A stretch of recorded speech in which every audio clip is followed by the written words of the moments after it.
లేదా?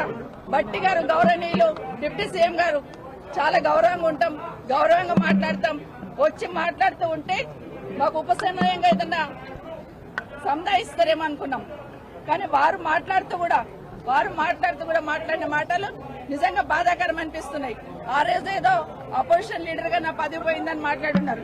మరి మీ పక్క సీట్ ఈ రోజు మీకు వచ్చే అవకాశం ఉండే కదా, ఎందుకు ప్రయత్నం చేసుకోలేరని బట్టి గారిని కోరుతా ఉన్నాను. ఈ రోజు మీ పార్టీ అధికారంలో ఉంది కదా.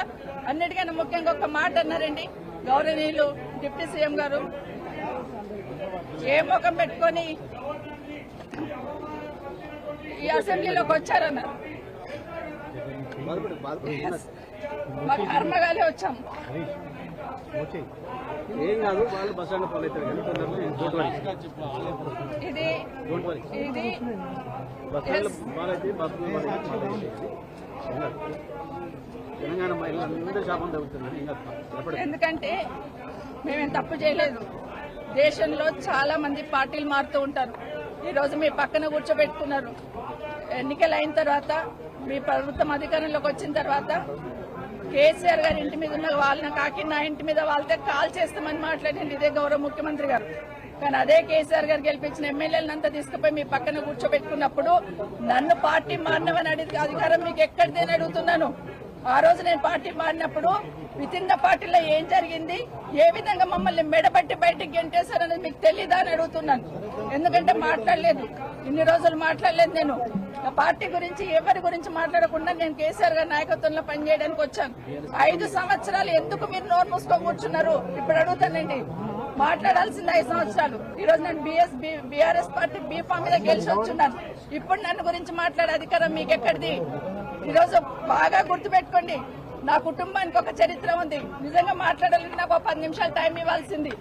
ఆ రోజు నుండి ఈ రోజు వరకు నా జిల్లాలో నా కుటుంబం ఏంటి, నేనేంటి అనేది బాగా తెలుసు. ఎన్టీ రామారావు గారు ముఖ్యమంత్రిగా పక్కకు దించేసినప్పుడు అదే చంద్రబాబు నాయుడు గారు కాదని ముఖ్యమంత్రి గారు అంటున్నారు. ఆ రోజు ఇంద్రారెడ్డి గారు హోంమంత్రికి రాజీనామా ఇచ్చి, అదే వీళ్ళ బాస్ ఆ రోజు ఉన్నప్పుడు కూడా ఇంద్రారెడ్డి చనిపోయినప్పుడు నన్ను పార్టీలోకి రమ్మంటే నేను రానని ఇంద్రారెడ్డి గారు పట్టిన జెండా నేను పట్టుకున్నాను. 2014లో మీరు టికెట్ ఇవ్వకపోయినా కూడా ఒక మాట మాట్లాడకుండా కాంగ్రెస్ పార్టీకి పనిచేస్తున్నాను. ఉన్న తర్వాత కూడా రాజశేఖర రెడ్డి గారు చనిపోయినాక నిజంగా రాజశేఖర రెడ్డి గారే మమ్మల్ని తీసుకొచ్చారు. రాజశేఖర రెడ్డి గారు మా లేడీస్ కి అంత ప్రాధాన్యత ఇచ్చారు. రాజశేఖర రెడ్డి గారు రాజకీయాలలో మా మహిళల్ని ఎంకరేజ్ చేశారు. కాబట్టి మేము ఇంత గట్టిగా నిలదొక్కున్నాం. ఈరోజు మహిళలు ఎవరో ఒకరో ఇద్దరు బయటకు వచ్చి పనిచేస్తుంటే వాళ్ళని ఎంకరేజ్ చేయాల్సింది పోయి డిమోరలైజ్ చేయాలనే ప్రయత్నం ఏదైతే చేస్తా ఉన్నారో ఇది మంచి పద్ధతి కాదు. అసెంబ్లీలో కూడా ఆడబిడ్డలను అవమానించే సంస్కృతి వస్తుందంటే నిజంగా తలొంచుకోవాలండి. ఈరోజు కనీసం మాట్లాడే అవకాశం కూడా ఇవ్వకుండా పోయినారంటే ఈరోజు సమాధానం రాష్ట్ర ప్రజలకు చెప్పాలి. ఈరోజు ఇక్కడ కూడా మాట్లాడదామని వచ్చాం.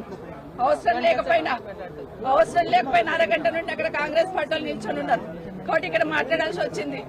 ఈ రోజు రేవంత్ రెడ్డి గారికి నిజంగా ఆ 4 కోట్ల ప్రజలకు సంబంధించిన సీట్ అది. ముఖ్యమంత్రి అంటే రేవంత్ రెడ్డి గారు సొంతమేం కాదు.